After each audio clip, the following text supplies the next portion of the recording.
Xbox Developer Direct was the first gaming event of this year, and we finally got to see the games that have been rumored for several years now. So let's take a closer look at everything Microsoft showed and touch on some interesting news from the last few days. There's not much news, so this is a small issue. Of course, thank you for your support and for not forgetting to like it. And if you're here for the first time, I invite you to subscribe. Let's start to figure it out. Finally, we have been shown for the first time the anticipated Indiana Jones game from the authors of Wolfenstein Machine Game. It is called Indiana Jones and the Great Circle and will be released later this year. Lucasfilm confirmed that the game will have an original story and Todd Howard will be the executive producer of the project. "I've always wanted to make an Indiana Jones game," explained Todd Howard during the presentation, and he said Machine Games is the best studio to create this project.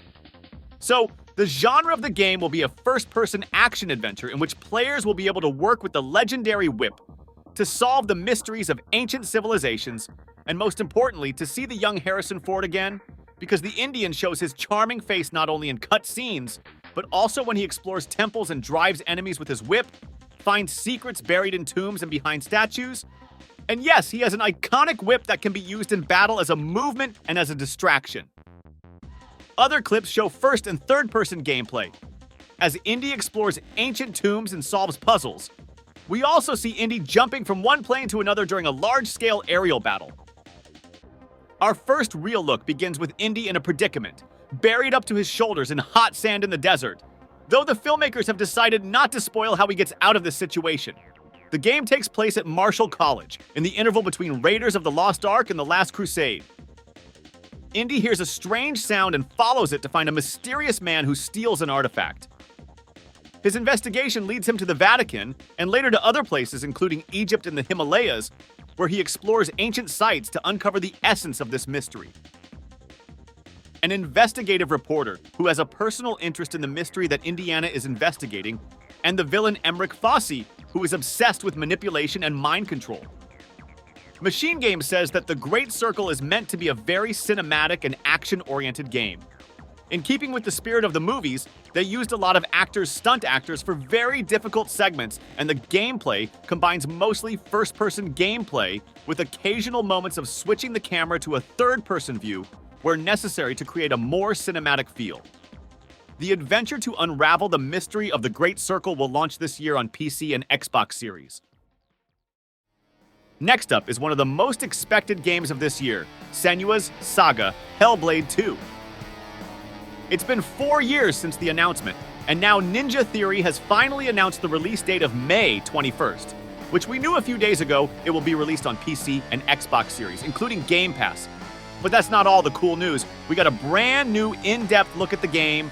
The show focused on the steps that were taken to immerse the player in Senua's journey from binaural audio, which is all about immersing the player into the atmosphere, to the gloomy, luxurious landscapes that are the result of several trips to Iceland by the developers to gather information. The authors also showed some impressive research to make psychosis real, including consulting with those who have real-life experience with it, as stated in The Xbox Hellblade. 2 blog attempts to portray a violent journey with the cinematic level of immersion that you will be able to play as Senua to understand her world through puzzles, perception based on her experience of psychosis, in brutal and visceral battles, and in the gameplay, this time on harsh but beautiful landscapes of Iceland. In the 10th century Iceland, the battles are very brutal and tense.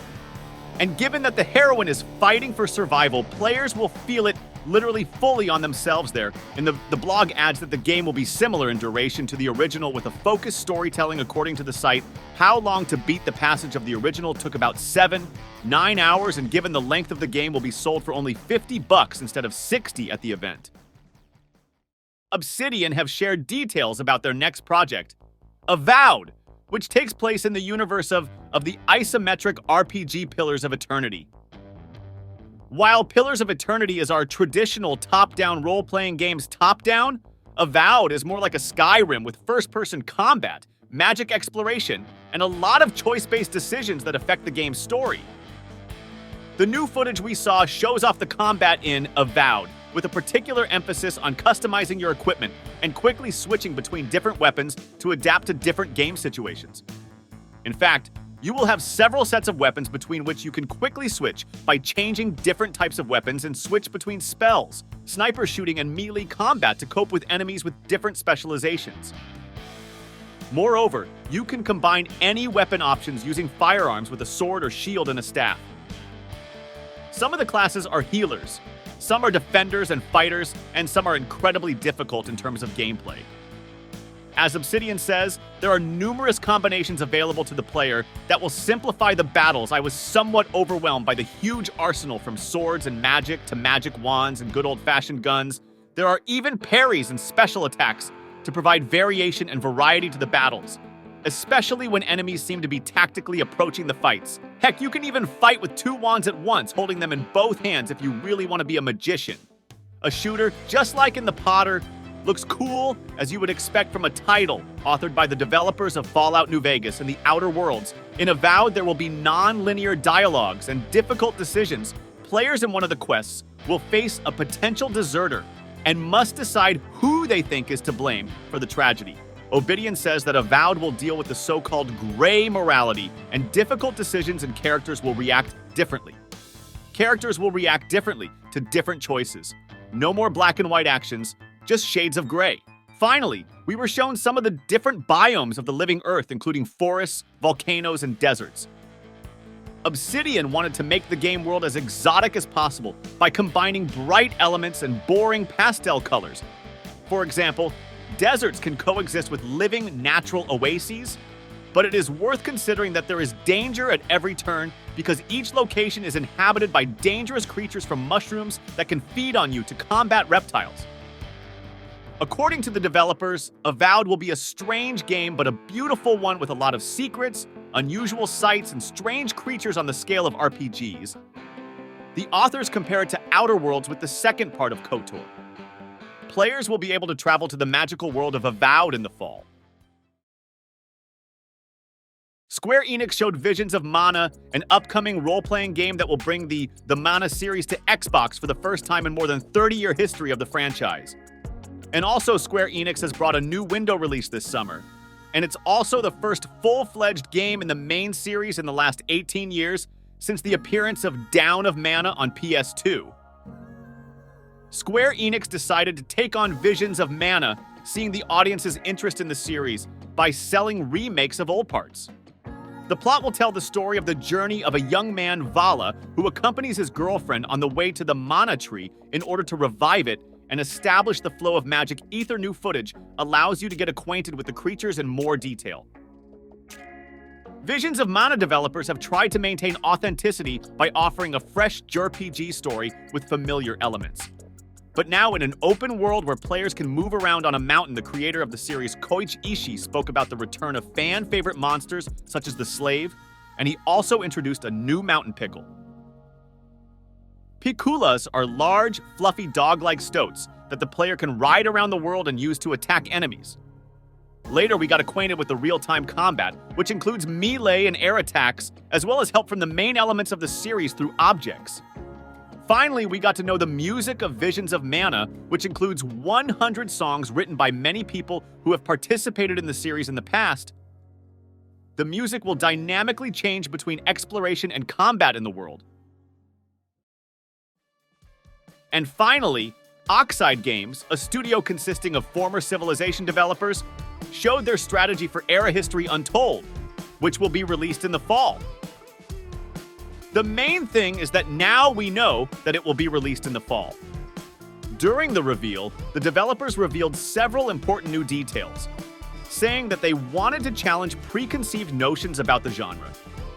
In particular, they delved into the system of simultaneous moves, which aims to eliminate the often unrealistically long downtime between moves that happens in other turn-based strategies. And they also showed a little bit of their living world, which is generated procedurally based on player choices. The prestige system is something that will prove the value of the player as a leader by allowing him to accumulate points in several different ways. Some changes based on public feedback were also demonstrated. In particular, wild animals became a little less aggressive. The developers announced that their insider program will continue after the release, continuing to collect feedback from gamers. Blizzard presented the third season of Diablo 4, which is scheduled for release on January 23rd. In the video, developers talked about all the features of the season and other in-game changes, and also showed some gameplay footage. We analyzed everything that was in the blog Blizzard and chose the most important. This time, we are waiting for an adventure in the Hall of Gates that is located under the Kyrgyzstan and tons of sand. There are not only treasures, but also the Demon Malphas task adventures to enter the new boss to stop him and his evil army and prevent them from taking over the sanctuary to help. In this difficult task, you will have a companion. Seneschal, also a construct but subject to your will after you have acquired your Seneschal. He will follow you everywhere in the sanctuary until the season ends. Possessing a number of unique abilities, your Seneschal will be able to provide serious assistance in battle, for example, to deal damage to opponents, engage in crowd control, heal, or impose a damage bonus on you. But this moment is annoying that the satellite, which must be frankly grinded, will disappear after the end of the season. It's really some kind of game. But that's not all. You as a player will have the opportunity to improve the Seneschal with the help of special magic stones that can be found mainly in dungeons, vaults, which I will discuss in more detail later. So while completing the main storyline, you will find control stones, which are responsible for what attacks your companion can carry out. But by performing various seasonal activities, you will find special stones that complement these attacks and give various useful effects and bonuses. You can find 12 control stones and 27 different stones of different rarity levels that will help you unleash the full power of the Seneschal. The most interesting thing probably begins when you combine all these stones and literally create the Seneschal of your dreams for your personal build and needs. In the season of the Construct, special dungeons will appear. They are full of traps and aggressive structures reinforced by various elements that were invented by Zoltan Kulay and Ayujan. According to the developers, there will be a lot of traps in the vaults. Everything from rotating pillars from which fire falls to classic spades that shoot out of the floor. Constructs are a completely new family of monsters. Several elementary variants of these monsters are waiting for an unsuspecting traveler to fall into their mechanical paws. The next absolute novelty of the season is a stationary boss golem that guards the vault. Since the boss himself does not move around the arena, he generously attacks you with various traps. At the beginning of the dungeon, you get a special protective amulet. If after defeating the boss of the vault, you manage to keep this protection intact, you open a chest in which there will be more chances to get legendary items. Another interesting novelty is the rating tables and a series of tests. The Chain of Tests is a linear dungeon with monsters from the 100th level, and above that will change every week. And since the dungeon will be the same for all players, you will be able to compete with each other in speed and quality of passage. Each of the dungeons will have its own rating table for each class of groups, and separately for hardcore regarding other changes. Players on PC will now be able to move around the sanctuary using the WASD keys. Hell's Onslaught will now operate continuously with short breaks. You will have access to another storage tab that can be purchased in any of the capitals. The developers also improved the balance, including the process of redistributing gold exchange skill points, added other gameplay and interface improvements. More information about this update can be found on the Blizzard website in a huge patch notes. The other day, 2K announced Top Spin 2K25. This is literally the first new game in the tennis simulation series in 13 years. Oddly enough, it is being developed by the Hangar 13 team, which is known to most for working on the Mafia, but it's not that simple. This announcement literally confirms the rumors about Mafia 4. I recall that the Kotaku website in the spring of 22 revealed that the Hangar 13 studio responsible for the new part of Mafia is working on restarting Top Spin. So according to Kotaku, everything fits because their article just said that the team is working on restarting Top Spin on the fourth Mafia. Actually, Mafia 4 itself is being developed on Unreal Engine 5 and is codenamed Nero and will be a sequel to the original trilogy, and the linear plot will unfold in Sicily and tell the story of Don Salieri's family. Write what you think about all this, and if you have not yet subscribed to the channel and haven't liked it yet, do it soon! Thank you and see you soon!